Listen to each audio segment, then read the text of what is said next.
Think about the last time you walked through a major museum. You saw the gold of Egypt, the marble of Rome, and the pottery of the Greeks. But have you ever wondered about the crates that don't get opened? The artifacts tucked away in climate-controlled basements, considered too controversial for the public eye? Today, we aren't looking at the history they teach you in school. We're looking at the anomalies. From giants in Nevada to masks that look like they belong on another planet, these are 9 ancient discoveries that challenge our timeline, and why some institutions might prefer they stay in the dark. Deep in the high desert of Nevada, about 80 miles northeast of Reno, there's a place that feels like it's holding its breath. It's called Lovelock Cave. Today, it's a parched, horseshoe-shaped opening in the rock. But thousands of years ago, it sat on the edge of a massive prehistoric lake called Lake Lahontan. Now, let's go back to 1911. 2 miners, David Pugh and James Hart, weren't looking for history. They were looking for guano, bat droppings, which was a literal gold mine for fertilizer back then. They started digging through layers of ancient dust and waste, but as they went deeper, the smell of ammonia gave way to something else, something older. Beneath 4 feet of guano, they struck a layer of burnt rushes, and under that, they found them. Mummies. But these weren't your typical archaeological finds. These remains were massive. We're talking about individuals who, in life, would have stood between 7 to 10 feet tall. And the most striking feature? Their hair. Even after thousands of years, it wasn't black or brown. It was a distinct, vivid red. For the local Paiute Indians, this wasn't a shock. It was a confirmation. For generations, the Paiute had passed down oral histories about a tribe they called the Sitka. In their language, that means tula eaters. According to the legends, these were not friendly neighbors. They were a fierce, red-haired race of giants who practiced cannibalism. The Paiute claimed they fought a long, bloody war against these giants, eventually trapping the last of them inside a cave. This exact cave. The legend says the Paiute piled brush at the entrance and set it on fire, suffocating the giants within. When the miners started pulling out artifacts, they found evidence that matched the legend with terrifying precision. They found broken arrows that had been shot into the cave and a thick layer of burnt debris at the entrance. But it was the skeletons that defied explanation. One of the most famous finds was a jawbone. There's an archived photo of this jawbone being held up against a normal human face, and the giant's jaw fits around the entire chin and cheeks of the modern man. It's like looking at the skeletal remains of a different species entirely. If these were just tall humans, why were their proportions so drastically different? So, where are they now? This is where the story gets frustrating. In 1912, and again in 1924, the University of California sent teams to excavate. They recovered thousands of artifacts, exquisitely woven baskets, duck decoys that look like they were made yesterday, and more remains. But as the decades passed, the giant skeletons started to disappear from public record. Skeptics and mainstream scientists will tell you a few things. First, they claim red hair is a result of chemical reactions in the soil, a process called tanning, where the pigment breaks down over millennia. Okay, fair point. But that doesn't explain the stature. Then they say, maybe the measurements were exaggerated by the miners. But we have the written reports from the time. We have the photographs of the massive sandals, nearly 15 inches long, found in the cave. A 15-inch sandal belongs to a person of immense height. Why is it that every time a discovery threatens the linear view of human history, the idea that we have always been the biggest and smartest, the evidence ends up in a locked crate in a basement, or lost during a museum transfer? The insight here isn't just about the height of these beings. It's about the intersection of myth and physical evidence. When a group of people tells you for 1,000 years that they fought giants, and then you find giant, burnt skeletons exactly where they said they'd be, at what point do we stop calling it a myth and start calling it history? Museums are hesitant to display the Lovelock remains because they don't fit the box. They raise too many questions about human migration, about potential subspecies of hominids that coexisted with us, and about the brutal reality of our prehistoric past. By keeping these giants in the dark, they aren't just protecting the bones, they're protecting a version of history that is comfortable. But the dust of Lovelock Cave tells a different story. It tells us that once, the desert belonged to someone else. In 1890, gold miners in the Ural Mountains of Russia weren't looking for statues. They were digging through a peat bog called Shigir, hoping to strike it rich. But 10 feet underground, they found something far more valuable than gold. Though they didn't know it yet, they pulled out fragments of a massive, ancient wooden sculpture. For decades, it sat in a museum in Yekaterinburg, largely ignored. Historians assumed it was maybe a few thousand years old, perhaps the work of a relatively modern tribe. But in the 1990s, and then again with advanced accelerator mass spectrometry in 2018, the truth came out, and it sent a tremor through the world of archaeology. This wooden statue isn't 2,000 or even 5,000 years old. It is 12,100 years old. That means it was carved at the end of the last ice age. To put that in perspective, the Shigir idol is more than twice as old as the Great Pyramid of Giza and Stonehenge. It is by far the oldest ritual wooden sculpture ever discovered. The Shigir idol originally stood over 17 feet tall, about the height of a 2-story building. It was carved from a single, freshly cut trunk of a larch tree that was at least 157 years old when it was felled. But what makes it scary to modern scholars isn't just its age, it's the complexity of its design. The statue is covered from top to bottom in mysterious geometric patterns, zigzags, chevrons, straight lines, and crosses. But here's the kicker. It's not just one face at the top. As you look down the body, researchers have identified at least 7 other faces hidden within the carvings. Each face seems to represent a different spirit or a different world. The level of craftsmanship is staggering. The creators used polished stone tools to carve intricate, symmetrical details into the hard larch wood. The insight here is profound. We used to think that complex art and large-scale monuments only appeared after humans settled down into farming societies. The Shigir idol proves that primitive hunter-gatherers of the Ice Age had a deep, organized culture and an incredibly sophisticated symbolic language, long before the first cities were ever built. So, what does it say? Many researchers believe the Shigir idol is actually a vertical map of the world, as those ancient people saw it. The zigzags might represent water or snakes. The straight lines could be the horizon or a path between worlds. Some linguists even suggest it's the earliest form of a written code, a way of passing down complex myths and laws across generations. Museums are often hesitant to call it writing, because that would mean we have to push the invention of communication back by 7,000 years. If the Shigir idol is a record of a belief system, it means the people of the Ice Age were just as intellectually capable as we are today. The statue was preserved only by the unique, oxygen-free environment of the peat bog. Imagine how many thousands of other Shigir idols existed across the world, only to rot away into the soil, leaving us with a massive gap in our history.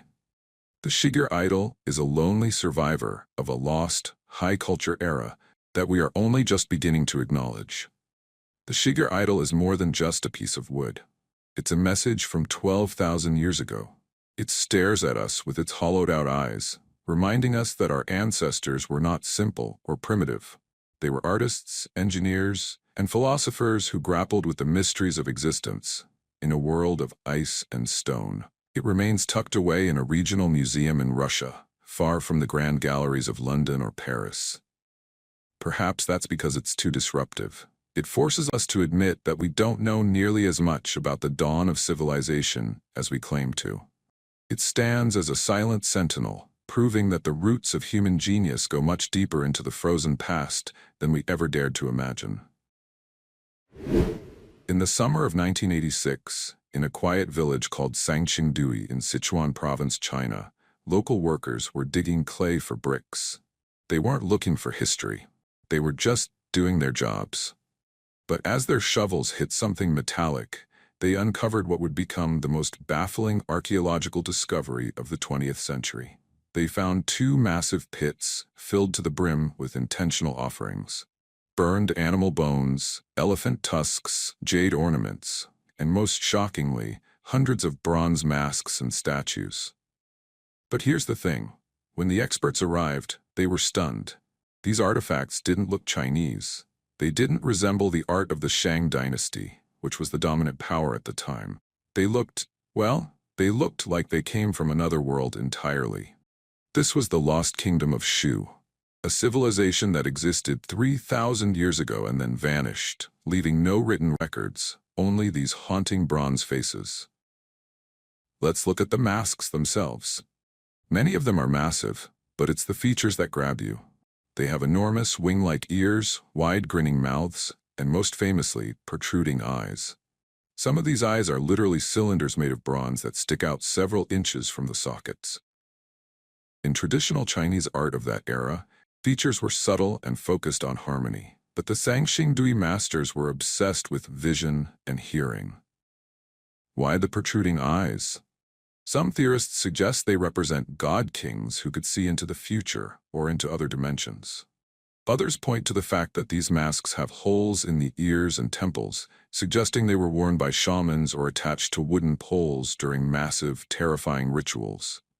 But there's a technical mystery here too. The bronze casting technology used at Sanxingdui was incredibly advanced, in some ways superior to anything else in the world at that time. They were creating life-sized bronze statues, including a sacred tree nearly 13 feet tall decorated with birds and dragons. To cast something that large and complex 3,000 years ago requires a level of engineering that mainstream history says shouldn't have existed in this isolated pocket of the world. So, why are these masks often kept in the mystery category rather than the evolution of China category? It's because Sanxingdui disrupts the narrative. For a long time, the story of Chinese civilization was simple. It started in the Yellow River Valley and spread outward. Sanxingdui proves that there was a completely different, equally advanced, and perhaps even stranger culture thriving simultaneously in the Yangtze River basin. And then, there's the alien, elephant in the room. If you search for Sanxingdui online, you'll see thousands of comments calling them ancient astronauts. Their large heads, almond-shaped eyes, and metallic sheen look like the classic gray alien archetype. While archaeologists dismiss this, they can't offer a better explanation for why these people chose to depict themselves, or their gods, this way. The Shu people didn't just disappear. They seem to have intentionally destroyed their most precious items, burned them, buried them in pits, and then walked away from history. It's as if they were trying to hide their identity from the future. The Sanxingdui masks are a reminder that the deeper we dig, the less we actually know.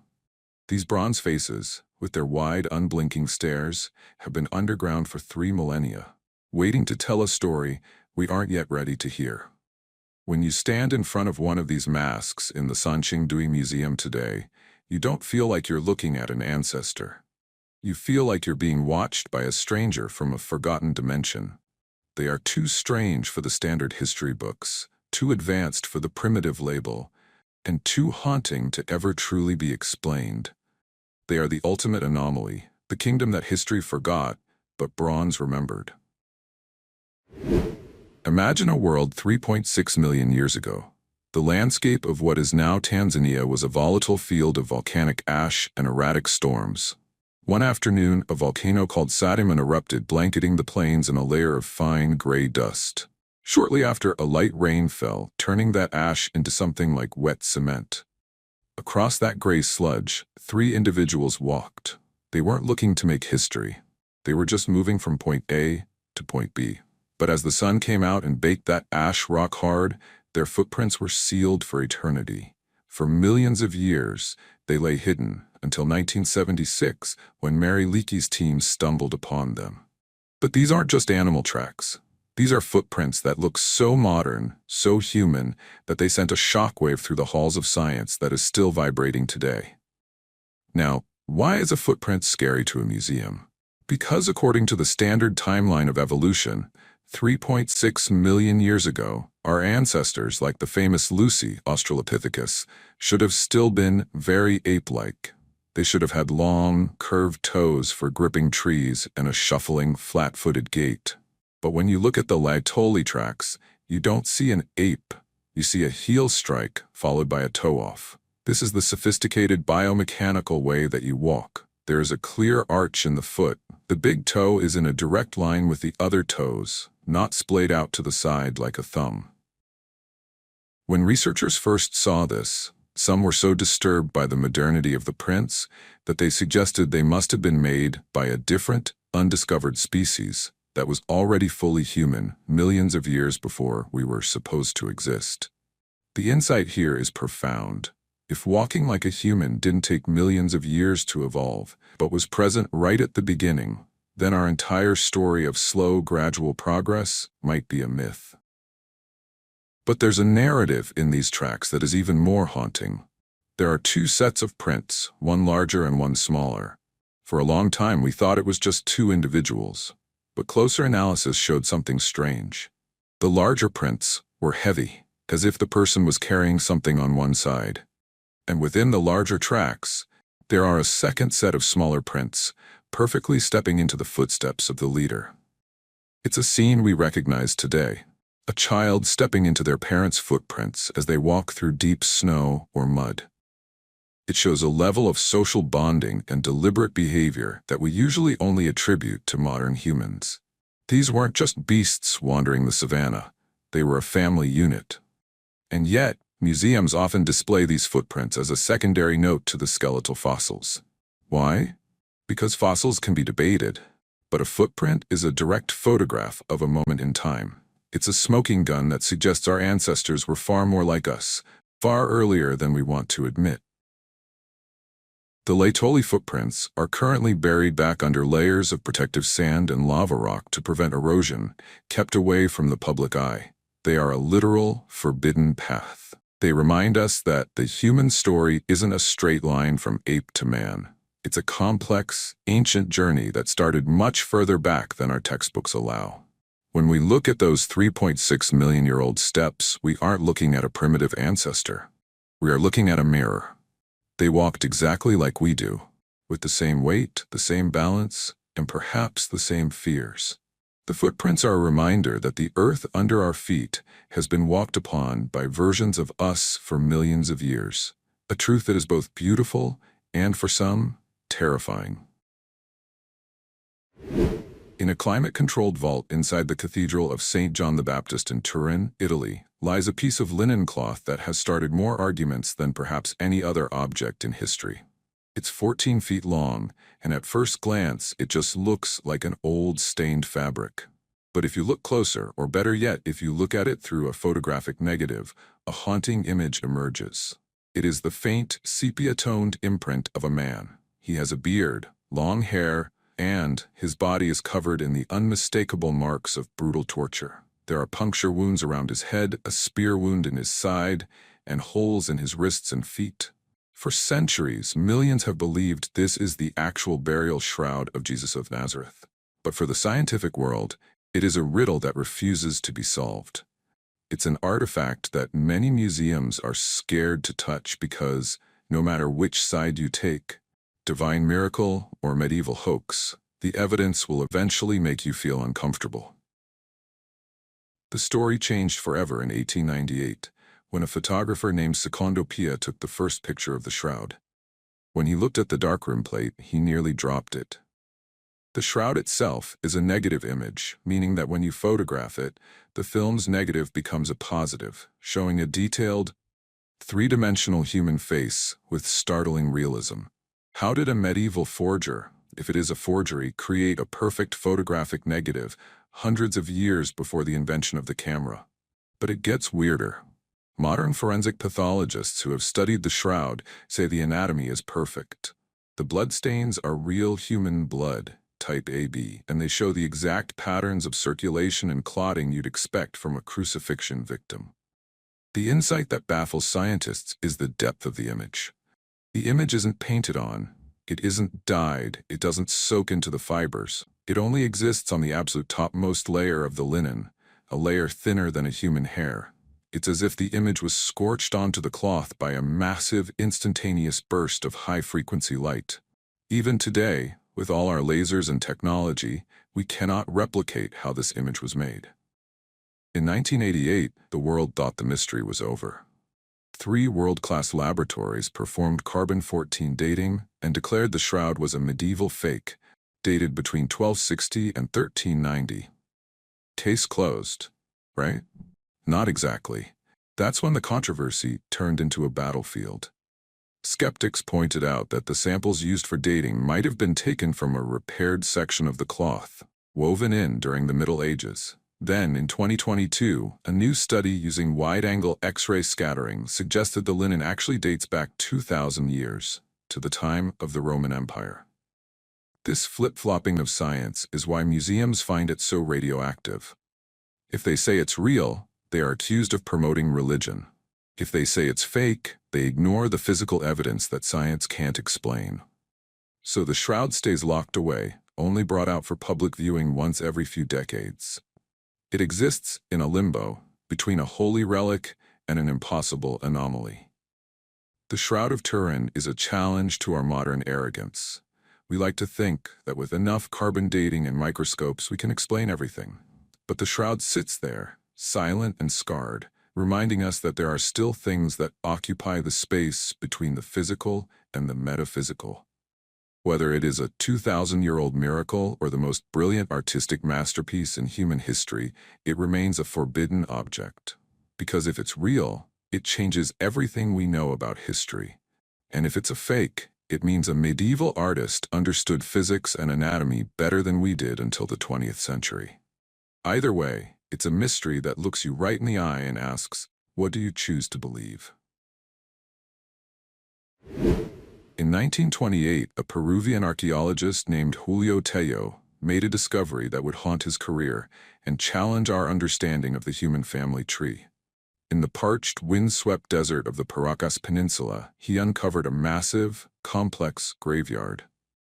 But when he opened the tombs, he didn't find typical skeletons. He found hundreds of skulls that were impossibly long, tapering upward like something out of a science fiction film. Now, we've seen elongated skulls before in history. Cultures from the Maya to the Huns practiced cranial deformation, the act of binding a baby's head with boards or cloth to flatten it as it grows. But as researchers began to look closer at the Paracas skulls, they realized that binding couldn't explain what they were seeing. These weren't just deformed human skulls. They were different, anatomically, structurally, and, as we would later find out, genetically. Here is why these skulls make museums and mainstream scientists nervous. When you bind a normal human head, you can change its shape, but you cannot change its volume or its weight. A human skull has a fixed capacity, but the Paracas skulls are up to 25% larger in volume and 60% heavier than a standard human skull. You cannot bind a head to make it grow more bone and brain matter. But the anomalies don't stop there. A normal human skull has 2 parietal bones, the plates that form the sides and roof of the cranium, joined by a sagittal suture. Many of the Paracas skulls are missing this suture entirely. They only have 1 solid parietal bone. In the world of biology, that's not just a variation, that's a different species. Furthermore, the foramen magnum, the hole where the spine enters the skull, is positioned further back than in humans.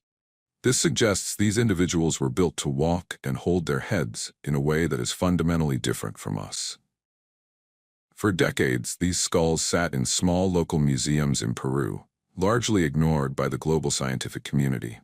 But recently, DNA samples were taken from hair, skin, and teeth of these remains. The results were supposed to settle the debate. Instead, they set the internet on fire. Preliminary DNA analysis revealed mitochondrial DNA with mutations unknown to any human, primate, or animal.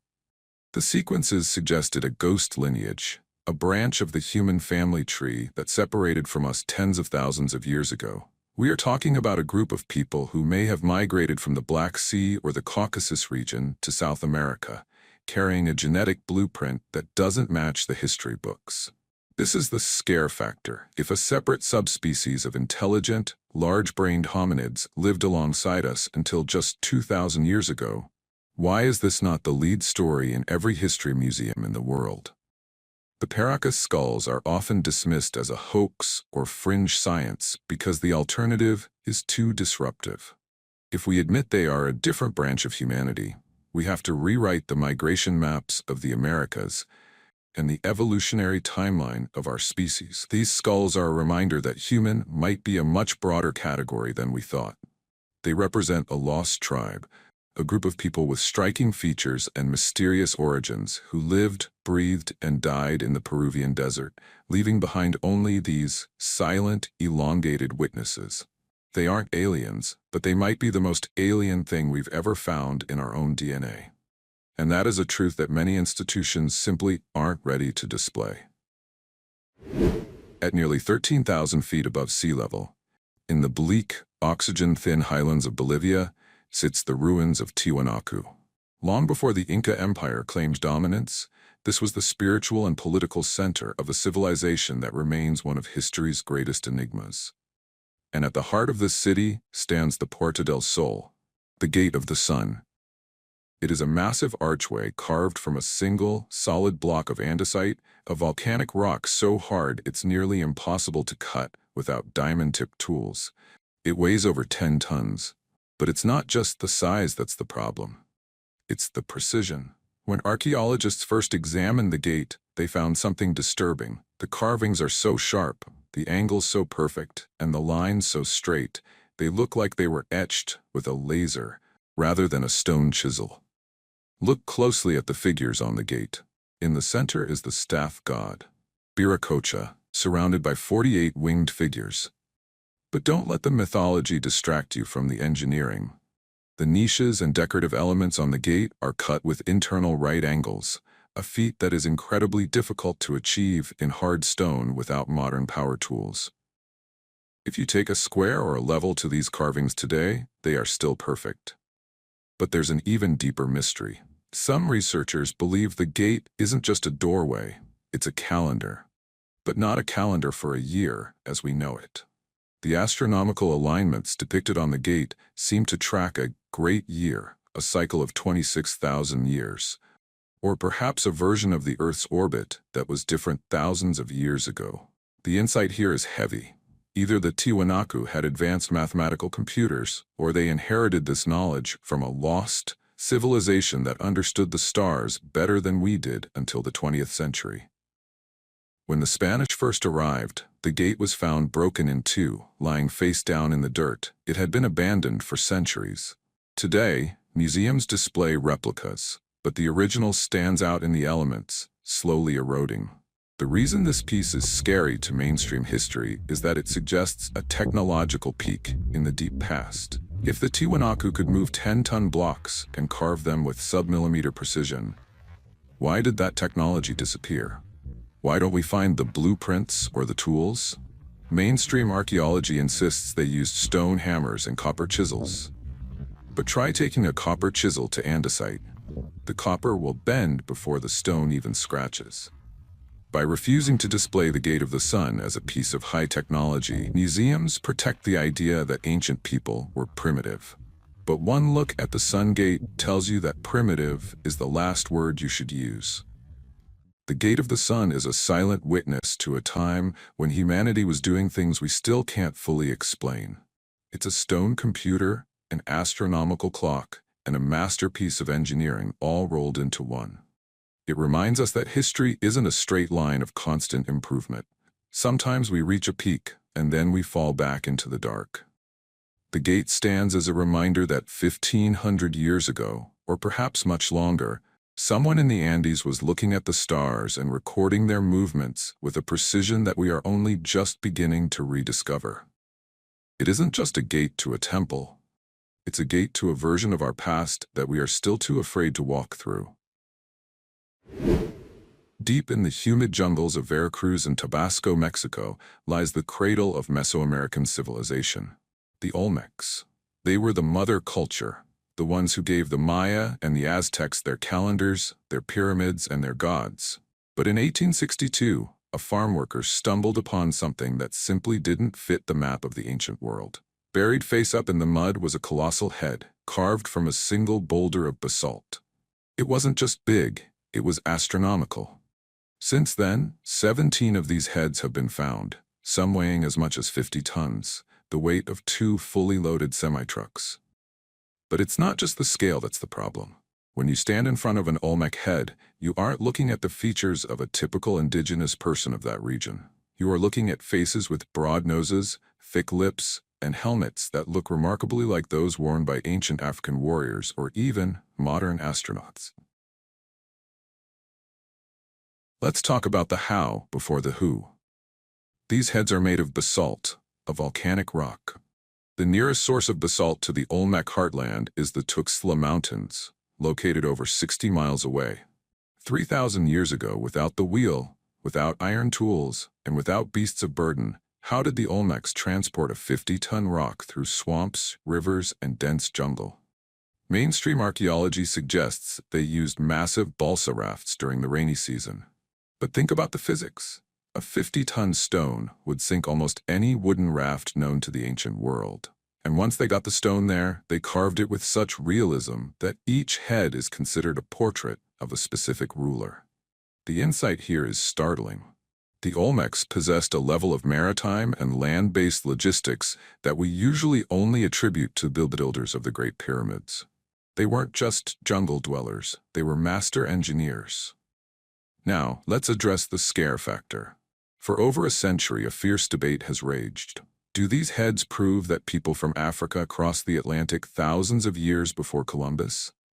The facial features are so strikingly African that early explorers like Melgari Serrano were convinced of it. Museums and academic institutions are terrified of this idea. It's called diffusionism, the theory that ancient cultures traveled and shared knowledge. Mainstream history prefers the isolationist view, that the Olmecs developed everything on their own, and the African features are just a coincidence of artistic style. But why would an artist in Mexico, 200 years before Christ, choose to carve a face that looks exactly like someone from 5,000 miles across the sea? To admit the possibility of ancient global travel is to admit that our history books are not just incomplete, they are fundamentally wrong about the capabilities of the ancient human spirit. The Olmec heads stand as silent, heavy reminders that the ocean was never a barrier. It was a highway. These giants, with their stoic expressions and mysterious helmets, gaze out from the past, challenging us to look beyond our borders. They are too heavy to move into some galleries, and their message is too heavy for some historians to carry. They prove that the Olmecs were a civilization of immense power, vision, and perhaps global connections. When we look at these stone faces, we aren't just looking at the past of Mexico.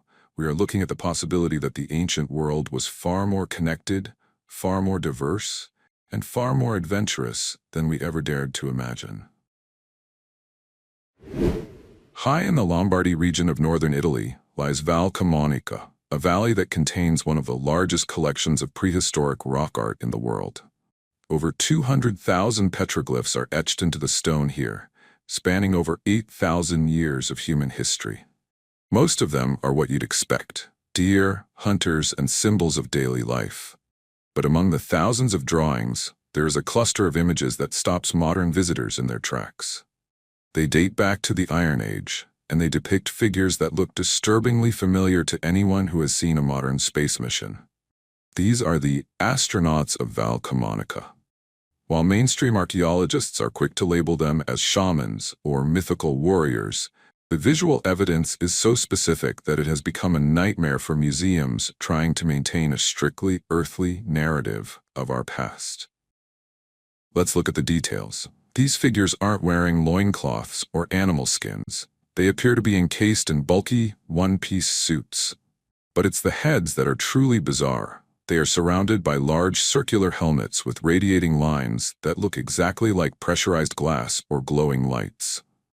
Even more strange, the figures are holding objects that resemble technological tools or weapons, some with glowing ends or mechanical structures. In one specific carving, two of these beings seem to be engaged in an activity that looks like a technical repair or a ritual involving an object between them. If these were just spirits, why did the ancient artists feel the need to include such mechanical detail? Why the helmets? Why the suits? The insight here is a choice. Either the ancient people of the Italian Alps had an incredibly vivid, recurring hallucination of men in suits, or they were recording a physical event. They were drawing what they saw with the only tools they had, stone on stone. Why don't we see these images as the Mona Lisa of prehistory? Because they are out of place. If a museum displays these as potential evidence of advanced contact, they risk losing their scientific credibility. So they apply a filter. They call the helmets headdresses and the suits ritual clothing. But this explanation often feels like a desperate attempt to fit a square peg into a round hole. The Camonica carvings are scary because they suggest that 10,000 years ago, our ancestors weren't just struggling to survive, they were witnessing something that defied their understanding of nature. By keeping these images in the category of primitive art, we avoid the uncomfortable question, were we ever truly alone on this planet? Or has someone been watching us and being recorded by us since the very beginning? The rock art of Camonica is a bridge across time. It reminds us that our ancestors were meticulous observers. They didn't have cameras, but they had stone, and they used it to tell us their story. Whether these figures are gods, shamans, or visitors from another star, they stand as a final reminder that our history is much more crowded than we think. These 9 discoveries, from the giants of Nevada to the astronauts of Italy, show us that the world is a museum with many locked doors. But the carvings on the wall are a key. They invite us to stop looking at the past as a simple, primitive time and start seeing it as a vast, unexplained mystery that we are only just beginning to decode.